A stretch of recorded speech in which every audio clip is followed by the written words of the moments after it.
और वही मैं कई बार पूछता हूं, क्यों एक पति वो जगह नहीं लेता कि वो इस परिवार का मुखिया है, जब वो देखता है कि उसके घर में कुछ आ रहा है, उसके पत्नी के द्वारा, उसके बच्चों के द्वारा, जो वो जानता है परमेश्वर को अपमानजनक है, अनादर करने वाला है, क्यों वो एक वहां खड़ा नहीं होता किसी गंदे मूवी के खिलाफ जो देखा जा रहा है टीवी पर, या कोई पुस्तक जो एक मसीह को पढ़ने लायक भी नहीं है, या एक मैगजीन जो एक मसीह के पास अपने घर में नहीं होना चाहिए, क्यों वो अंदर आने देता है ऐसी चीजों को? क्यों वो आदम के जैसे चुपचाप खड़ा होता है? आदम को बनाया गया था ताकि वो परिवार का मुखिया बने, वो असफल हुआ, और कई पति बिल्कुल उसी तरीके से असफल हुए हैं। अय्यूब उसके पीढ़ी में बहुत सबसे सिद्ध व्यक्ति था पृथ्वी पर। परमेश्वर ने कहा उसके जैसा और कोई नहीं था। उसने शैतान को यह बात परमेश्वर ने बताई। और उसकी पत्नी वो इतनी आत्मिक नहीं थी उसके जैसे। अय्यूब ने सारी दुखों को स्वीकार किया, पर उसकी पत्नी स्वीकार नहीं कर पाई। और हम अय्यूब की पुस्तक उसके दूसरे अध्याय में पढ़ते हैं, वो पत्नी अय्यूब के पास आकर कहती है, तो क्यों परमेश्वर की निंदा करके उसको श्राप देकर मरता नहीं, या दूसरे शब्दों में परमेश्वर की निंदा कर और आत्महत्या कर ले। और अय्यूब ने कहा तू एक मूर्ख स्त्री के समान बात कर रही है। उसने वहां वो खड़ा हुआ परिवार का मुखिया होने के नाते उसने कहा यह एक मूर्ख बात है कहने के लिए। क्या आप यह कहोगे? अगर आपके घर में कोई ऐसी बात सुझाव दे जो परमेश्वर की इच्छा के खिलाफ है, प्यार से कहे कि मेरे प्रिय ये एक अच्छी बात नहीं है, हम यहां परमेश्वर की अनाज्ञाकारी नहीं होना चाहते। वही आदम को वहां कहना चाहिए था, हवा हमें सर्प को नहीं सुनना है, आइए हम यहां से चले जाए। क्या ही अलग कहानी होती अगर वो ऐसा करता। तो उसने उसकी जगह नहीं ली कि वो परिवार का मुखिया था। हम उसको बिल्कुल शुरुआत में देखते हैं। सारी इस संसार में जो बुरी बातें हैं शुरुआत वहीं से हुई। अगर वो वही रोकता था तो नहीं आती। हवा के तौर पर भी हम देखते हैं एक असफलता थी। जब शैतान आकर उससे बात कर रहा था उसको बस यही कहना था, मेरे बात सुनो, परमेश्वर ने मुझे एक मुखिया दिया है, वो यही मेरे बगल में खड़ा है, मुझे उससे सलाह मशवरा करने दो और फिर मैं तुमसे बात करूंगी। कहानी अलग होती। क्या आप अपने आप निर्णय लेते हो एक दूसरे से सलाह मशवरा किए बिना? इसलिए शैतान आपके घर में प्रवेश कर पाता है। शायद पति अपने पत्नी से सलाह नहीं लेती, या पत्नी पति से सलाह नहीं ले रही, क्योंकि पत्नी को सहायक होना है। मैं देखता हूं कि परमेश्वर ने एक अच्छे विवाह में, या किसी भी विवाह, कई विवाहों में पति और पत्नी उनकी अलग अलग दृष्टिकोण, अलग अलग राय होते हैं। ये अच्छी बात है और मैं बताता हूं ये अच्छी बात क्यों है। अगर एक पति एक घर के उत्तर दक्षिण दिशा में खड़ा है और वो वहां से उत्तर दिशा से फोटो ले, तस्वीर खींचे उस घर का, और वो पत्नी उसी घर के पीछे दक्षिण भाग में खड़ी हो और वो वहां से उसकी एक तस्वीर खींचे उस घर की, फिर वो तस्वीरें बिल्कुल अलग दिखेंगी, क्योंकि घर का आगे का हिस्सा पीछे के हिस्से से बिल्कुल अलग दिखता है। पर एक पूरा चित्र लेने के लिए उन दोनों चित्रों को एक साथ मिलाइए। वही फायदा है अगर दो पति पत्नी उनका दृष्टिकोण अलग हो। यह नहीं कि वो झगड़ा करे, नहीं, एक तो सहायक है। और इसलिए जब पति कहता है मुझे वो तस्वीर देखने दो जो तुमने लिया है, अरे ये तो बिल्कुल अलग तस्वीर दिख रही है, पर ये इस घर का पीछे चित्र है और मुझे पूरा चित्र मिल रहा है। और ऐसा ही होता है।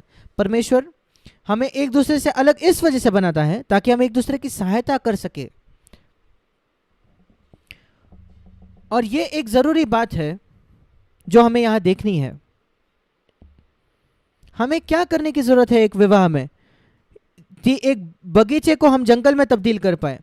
अगर आपका विवाह होना तो चाहिए एक बगीचे जैसा। मैं बताता हूं कैसे वो बगीचा एक जंगल में बदल जाएगा। मेरे साथ निकालिए नीतिवचन 24 अध्याय। नीतिवचन उसका 24 अध्याय उसका 30 वचन। नीतिवचन 24:30। मैं आलसी के खेत के पास से होकर गया। एक आलसी व्यक्ति वो है जो कुछ नहीं करता, और निर्बुद्धि मनुष्य की दाख की बारी के पास से होकर गया। और मैंने क्या देखा, वो सा एक जंगल के समान वो बन गया था। कटीले पेड़ से भरा हुआ, बिच्छू पौधों से ढक गई थी और पत्थर का बाड़ा गिर गया था। 31 वचन, और मैंने देखा 32 वचन, और ध्यानपूर्वक विचार किया और मैंने देखकर शिक्षा प्राप्त की। वो व्यक्ति ने क्या किया? उसके बगीचे को एक जंगल में बदलने के लिए, एक ही शब्द में, कुछ नहीं किया। वो बस सोया। 33 वचन में लिखा है, छोटी सी नींद एक और झपकी और आत्मिक कंगालपन आएगा। और आपको क्या करने का है, क्या करना पड़ेगा अगर एक सुंदर बगीचे को आप जंगल में बदलना चाहो? तो कुछ भी नहीं। आपको कुछ भी करने की जरूरत नहीं। आपको कुछ जाकर वो कांटेले पेड़ को लगाने की आवश्यकता नहीं। तो अगर आप विश्वास नहीं रखते, किसी भी अच्छे बगीचे को देखो, उसको छोड़ दीजिए 2-3 साल के लिए, वो एक जंगल बन जाएगा। क्योंकि इस प्रकृति में स्वभाव ऐसा है कि वो जंगल की ओर जाता है। अगर आप एक जंगल को अकेला छोड़ो तो वो बगीचे में नहीं बदलेगा।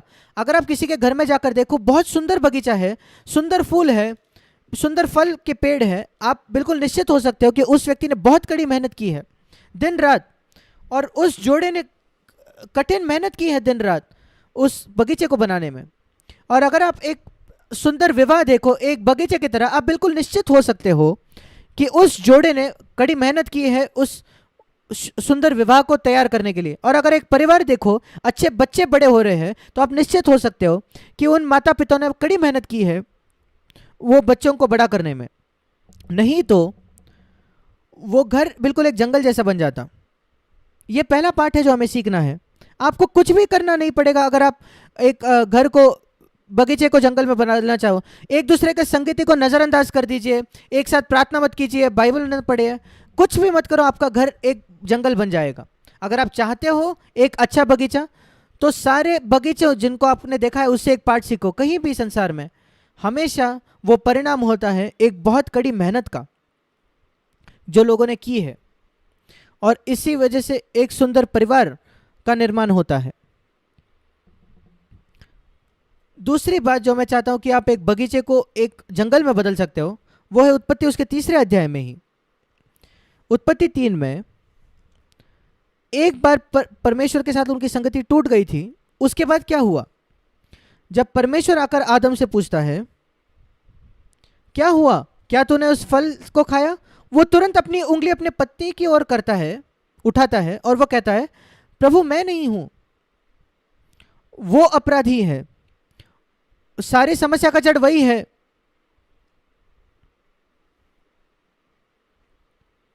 और परमेश्वर कहता है कि हवा तुमने क्या किया? उसको भी आदम, वो आदम से ही बनी, इसलिए उसके पास वही स्वभाव है, आदत है। मैं नहीं, वो सर्प की गलती है। देखो, ये आदत दूसरों पर दोष लगाने की, एक दूसरे पर दोष लगाने की, इसकी शुरुआत हुई एदन के बाग में, एदन के बगीचे में। ये बहुत कठिन है एक व्यक्ति के लिए अपनी गलती मान लेना, अपनी असफलता मान लेना। आदम, देखिए, हवा ने कोई आदम के मुंह में उसको ठूसा नहीं था उस फल को। आदम बस ये कह सकता था, प्रभु मेरी गलती हुई, मुझे क्षमा कर, मैं प्रलोभित हुआ और मैंने खा लिया। तो क्या अगर आपके पत्नी ने दिए, वो मुख्य बात नहीं है। तुमने मुंह खोलकर खाया आदम, अपने ऊपर दोष उठाइए, दूसरों को पत्नी पर दोष क्यों लगा रहे हो? यह सच है कि पत्नी ने दिया, और इसलिए कई बार आप देखते हो पति पत्नी के रिश्ते में कोई तनाव आ जाता है, तुरंत ये उंगली उठाने का, दूसरे पास उंगली उठाने का आत्मा आदम की आ जाती है, और ये दोष लगाने की आत्मा, उसने किया, तुमने ये किया या तुमने वो किया। क्या आप जानते हो पति पत्नी कई बार ऐसी बातों के विषय में बात कर सकते हैं जो 15 वर्षों पहले हुई थी। क्या आप याद है 15 वर्षों पहले तुमने ये किया, 20 वर्षों पहले तुमने ये किया, तुम्हें याद है हमारे शादी के पहले तुमने ये किया। आप अपने बगीचे को एक जंगल में बदल सकते हो। आपको उस उंगली उठाने से दूर होना होगा। वैसे वो बगीचा एक जंगल में बदल गया।